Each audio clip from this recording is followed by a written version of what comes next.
এই যে টুইটার চালায়, এই যে ফেসবুক চালায়, এই যে হোয়াটসঅ্যাপ চালায়, এই হোয়াটসঅ্যাপের টাকা পায় হোয়াটসঅ্যাপের মালিক, ফেসবুকের টাকা পায় ফেসবুকের মালিক। আরে ফেসবুকে ভিডিও দেখে কে? আরে ফেসবুকে ভিডিও দেখে কে? আমার আপনার মতো 3 নম্বর শ্রেণীর ভবঘুরেরা,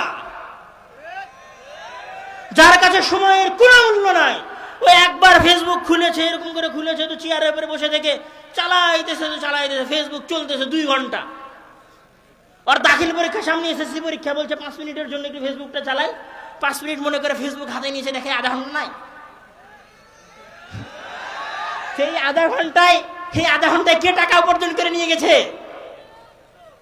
এই আধা ঘন্টায় কে টাকা উপার্জন করে নিয়ে গেছে? পাগলেরা। ডোন্ট মাইন্ড, পাগল বলছে আপনাদেরকে। আপনারা পাগল, আপনারা পাগল। বসে থেকে থেকে নিজেদের সময় ধ্বংস করেছেন, আর আপনাদের সময়ের উপরে আর একজন মানুষ কি হয়ে গেছে? কোটিপতি হয়ে গেছে। আর আপনি একটা ভাঙ্গা টুলের উপরে ছোট্ট একটা কুড়ে ঘর, চায়ের স্টলে গিয়ে 5 টাকার একটা চায়ের কাপে ফু দিয়েছেন, বাস।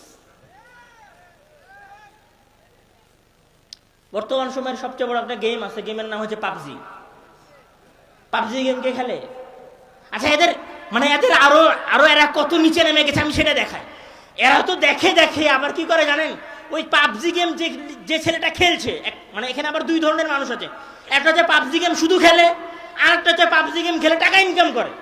পাবজি গেম খেলে ওই গেমটা ভিডিও করে, অথবা গাড়ি চালানোর গেম এটাকে ভিডিও করে, ভিডিও করার পরে সেটা ইউটিউবে ছাড়ে টাকা ইনকাম করে। ওই ভিডিও গেম আবার আমাদের বাংলাদেশের এই অথর্বরা দেখে। মানে এরা এত বেকারের বেকার, এরা এত অথর্ব যে আর একজনের গেম খেলাটা দেখে। আরে পাগল, গেম খেললে তো নিজে আনন্দ পাইতো, ও নিজেও আনন্দ পায় না, আর একজনের গেম খেলা দেখে। এটা হচ্ছে আমাদের যুবক শ্রেণীর অবস্থা।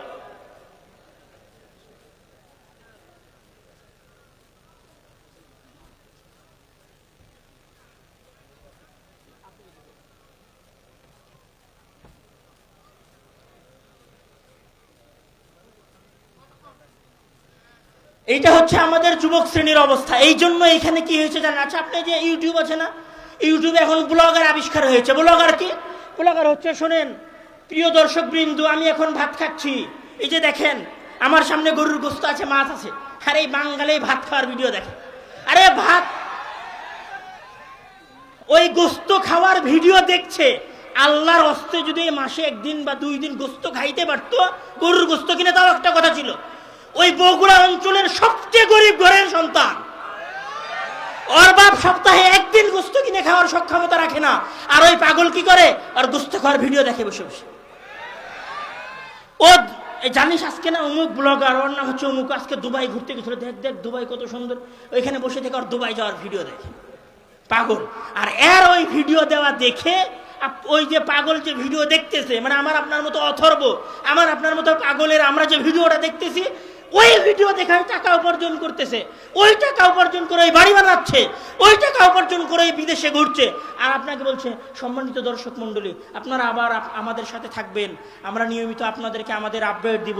ওই মনে করছে ঠিক আছে ভাই, আমিও আপনার সাথে থাকবো, আপনি আপডেট দিয়েন, আমার সময়গুলো নষ্ট করবো।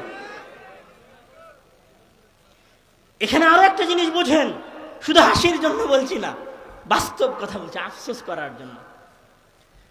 সেটা হচ্ছে যে আপনি মনে করতেছেন যে আসলে শুধু আপনি যে সময় নষ্ট করবেন ইউটিউব, ফেসবুকে, হোয়াটসঅ্যাপের পেছনে, এই জন্য এগুলো আবিষ্কার করা হয়েছে।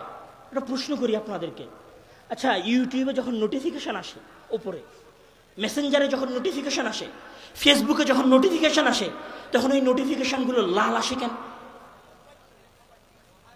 এক্স, হোয়াটসঅ্যাপ, ফেসবুক, এদের সবার কালার সবুজ কেন? আপনি দেখবেন মজার বিষয়, ইউটিউবে যান আপনি, ইউটিউবে ওপর থেকে নিচের দিকে, মানে এরকম করতে হয়, মানে ওপরের দিকে ঠেলতে হয়, তাহলে স্ক্রিন ওপরের দিকে যায়। আচ্ছা এরকম হয় না কেন? মানে একটা হচ্ছে আমি এরকম করতেছি, ওপরের দিকে পাঠাই দিছি, এরকম হয় না কেন? মাথায় প্রশ্ন জাগেনি? পৃথিবীর সবচেয়ে বিচক্ষণ, সবচেয়ে বুদ্ধিমান গবেষকেরা, আবার বলি পৃথিবীর সবচেয়ে ট্যালেন্টেড মানুষেরা, পৃথিবীর সবচেয়ে বুদ্ধিমান মানুষেরা হাজার হাজার লক্ষ টাকা শুধু এটার পিছনে খরচ করতেছে যে কিভাবে বাংলাদেশের মতো অনুন্নত দেশের গাধাগুলোকে ফেসবুক আর ইউটিউবের সাথে লাগিয়ে রাখা যায়। তখন ওরা বুদ্ধি, এখানে এখানে উদাহরণ দেয়, এখানে একটা গবেষণা আছে, যেই গবেষণা হচ্ছে, যেই গবেষণাটা করা হয়েছিল গুগলের উপরে। গবেষণাটা আপনারা যাদের কাছে মোবাইল আছে, মোবাইলে সার্চ দিতে পারেন 41 shades of blue experiment। এটা একটা গবেষণার নাম। মানে ব্লু যে কালার আছে, এই ব্লু কালারের উপরে 41টা কালার আছে। মানে একটা ব্লু, ডিপ ব্লু, হালকা ব্লু, লাইট ব্লু, ব্লুর সাথে সাদার মিশ্রণ, ব্লুর সাথে কালোর মিশ্রণ, ব্লুর সাথে লাল মিশ্রণ, ব্লু এই রঙের 41টা রং আছে। তখন 41টা রঙের মধ্যে কোন রংটা পারফেক্ট হবে মানুষের জন্য, এইটা বাছাই করার জন্য একটা গবেষণা হয়েছিল। এই গবেষণা চালিয়েছিল কে? গুগল নিজে। জাস্ট একটা গবেষণার মাধ্যমে গুগল তাদের লাভকে বাড়িয়ে নিয়ে গিয়েছিল, মানে লাভ করেছিল ব্যবসায় প্রায় $200 মিলিয়ন মতো। জাস্ট একটা কালার, যে গুগলের কালার কি হবে এইটা নির্ধারণ করা, মানে একটা কালার নির্ধারণ করে তারা $200 মিলিয়ন লাভ করেছে। মানে আপনি যে ফেসবুকটা চালাচ্ছেন, ফেসবুকের যে কালার, ফেসবুকের যে স্ক্রলিং সিস্টেম, এটা দুনিয়াতে এমনি এমনি আসে নাই, এটা গবেষণা করে এসেছে, শুধু আপনার সময় ধ্বংস করার জন্য, আপনার সময়কে নষ্ট করার জন্য। আর আমরা পাগলের মতো ফেসবুক, ইউটিউব আর হোয়াটসঅ্যাপের পেছনে সময় নষ্ট করতেছি। আমি আমার কথা দীর্ঘ করব না, আমার কথা আরও অনেক কিছু বলার ছিল, শুধু এখানে আমি কয়েকটা কথা বলে চলে যাই। যে আসলে আরেকটা মজার বিষয় বলি, ফেসবুক এবং ইউটিউবের। আপনাদের অনেকের এরকম হয় না যে আপনি কারোর সাথে একটা বিষয় নিয়ে কথা বলছিলেন, ধরেন আপনি বলছিলেন যে বাসায় আপনি একটা খাট কিনবেন, নতুন চৌকি, তো আপনি কিছুক্ষণ পরে ফেসবুকে ঢুকে দেখেন যে শুধু ফার্নিচারের ভিডিও আসতেছে। হয় না এরকম? কেন হয়? এইটার উপরে নেটফ্লিক্স আছে, আপনাদের হয়তো অনেকের বাসায় নেটফ্লিক্স আছে। নেটফ্লিক্স একটা ডকুমেন্টারি আছে, ডকুমেন্টারির নাম হচ্ছে দ্য সোশ্যাল ডিলেমা। কোনো সময় গিয়ে ওই ডকুমেন্টারিটা দেখিয়ে, ওই দ্য সোশ্যাল ডিলেমা ডকুমেন্টারিতে সিলিকন ভ্যালির সাবেক প্রকৌশলী উনি একটা কথা বলেছিলেন যে ফেসবুক, ইউটিউব এই সিস্টেমগুলোর একটা অ্যালগোরিদম, এটা সুনির্দিষ্ট অ্যালগোরিদম আছে। এই অ্যালগোরিদমটা নির্ধারণ হয় কিসের ভিত্তিতে? গোয়েন্দাগিরির উপর ভিত্তি করে।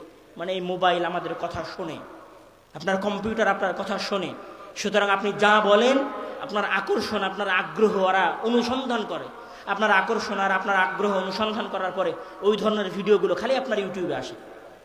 আপনি দেখবেন আপনার ইউটিউবে গানের ভিডিও আসতেছে, আলেম ওলামার আওয়াজ আসতেছে না, কম। বুঝতে হবে যে আপনি গান নিয়ে কোনো সময় সার্চ দিয়েছিলেন, তো এটা একটা বিশাল গোয়েন্দাগিরি আপনার উপর হচ্ছে। আমার সব শেষের যেটা কথা, আরও অনেক কিছু কথা এখানে বলার ছিল, আমি বলছি না, প্রায় রাত 12টা বেজে গেছে। আপনাদের সাথে আজকের এই সংক্ষিপ্ত আলোচনার যেটা শেষ কথা, সেই শেষ কথা হচ্ছে এই মোবাইল, এই ইউটিউব, এই ফেসবুক, এই টেলিগ্রাম, এই টুইটার, এগুলোর আবিষ্কার করা হয়েছে শুধুমাত্র আপনার সময় ধ্বংস করার জন্য। ফেসবুকের মালিক ধনী তখনই হবে যখন আপনি ওইটাতে সময় দিবেন। আপনি যদি সময় নাই দেন, ফেসবুকই তো চলবে না। তাহলে ফেসবুকের ব্যবসায় হচ্ছে আপনার সময়ের উপরে, মানে আপনার সময়টা আরেকজনের কাছে পণ্য, সেটা সে বিক্রি করতেছে বাজারে, সেই বাজারে বিক্রি করার মাধ্যমে সে টাকা উপার্জন করতেছে। আপনি আরেকজনের কাছে ব্যবহার হচ্ছেন কোনো প্রকার ফায়দা ছাড়াই, আপনার নিজের কোনো উপকার ছাড়াই আরেকজন মানুষ আপনাকে ব্যবহার করছে। এই ফেসবুক এবং এই ইউটিউব ব্যবহারের সবচেয়ে যেটা ক্ষতিকারক দিক, সেটা হচ্ছে এই ফেসবুক এবং ইউটিউবের ব্যবহার আপনাকে সৃজনশীলহীন করে দেয়। সৃজনশীলহীন মানে একজন মানুষ চিন্তা করার ক্ষমতা হারিয়ে ফেলে। আপনি মনে করবেন যে আমি হয়তো এমনি কথা বলতেছি। ডক্টর বেন শফটি উনি একটা গবেষণা করেছিলেন। ওই গবেষণা করে উনি বলেছিলেন যে মানুষের মধ্যে একটা সিস্টেম আছে যেটাকে বলা হয় default mode network. Default mode network মানে একজন মানুষ যখন সকল কাজ থেকে মুক্ত হয়ে যায়, তার কোনো কাজ থাকে না, মানে কোনো ধরনের টেনশন প্যারা থাকে না, একদম একটু রিল্যাক্স হয়, তখন ওই মানুষের সৃজনশীলতা তৈরি হয়। সৃজনশীলতা মানে সে নতুন কিছু ভাবতে পারে। এখন আমাদের কাছে তো আসলে মোবাইল থাকে, মোবাইল যখন পকেটের মধ্যে থাকে তখন মাথার মধ্যে করে, আচ্ছা কেউ মেসেজ দিল নাকি, আচ্ছা আমার গার্লফ্রেন্ড আমার মেসেজ দিল মনে হয়, দেখি একটু আওয়াজ করলো, আমার বন্ধু মনে হয় আমারে মেসেজ দিয়েছে, তো মাথা কি পায় না, রিল্যাক্স পায় না। ধরেন আপনি ঘুমাইছেন না, আমরা কিভাবে ঘুমাইতে যাই?